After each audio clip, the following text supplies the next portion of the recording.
3, 2, 1.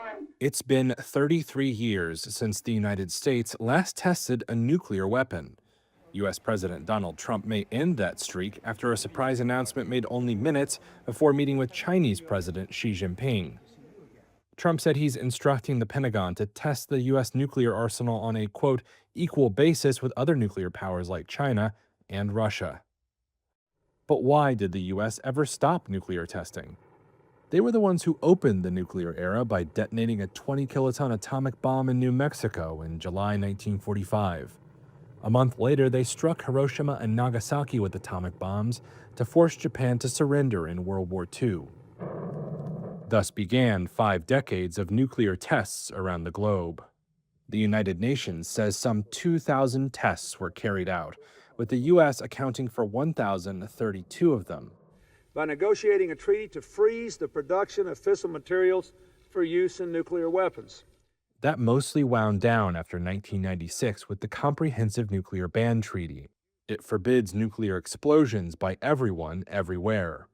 Heather Williams is a nuclear weapons expert at the Center for Strategic and International Studies. The last U.S. nuclear test was in 1992.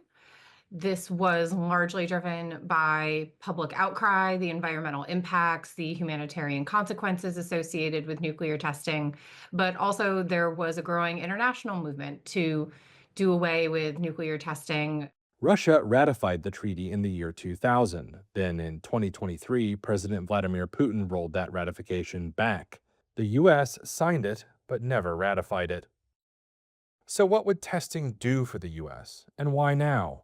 Testing new weapons would offer what any test can, evidence of what they can do, and testing older weapons would check if they can still work. And for the Trump administration, this may have been under consideration for some time. In 2020, The Washington Post reported that the first Trump administration had talked about whether or not to conduct a test. As to the timing, any U.S. test would be seen by Russia and China as a deliberate flex of U.S. power. Putin has said that if the U.S. resumed testing, Russia would too. While post-Soviet Russia has never held a test, days before Trump's announcement, they tested a nuclear-powered cruise missile, nuclear-powered autonomous torpedo, and held a nuclear readiness drill, all in the span of a week. Putin has also said a global nuclear arms race is already underway, and Trump has justified his decision by claiming other countries are already testing. Other countries do it. If they're going to do it, we're going to do it. However, Williams says a U.S. testing restart may help Beijing the most. The United States conducted over 1,000 nuclear tests. Russia conducted over 700. China has done less than 100 nuclear tests.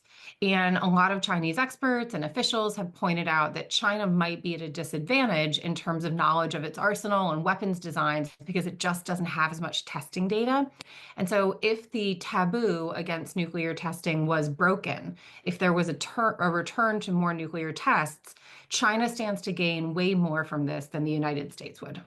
The world once hosted some 70,000 nuclear weapons at the height of Cold War stockpiling in 1986. Now that number is closer to 12,000, most of which are held by Russia and the U.S.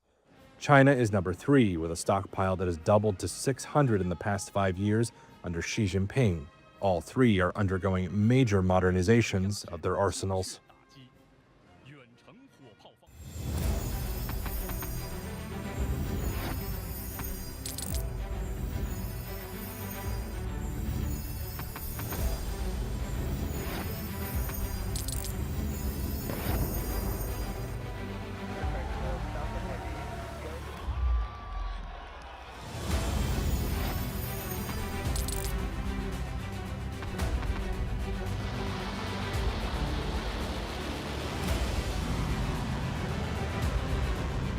Fighting so long and so hard that they don't know what the they're doing.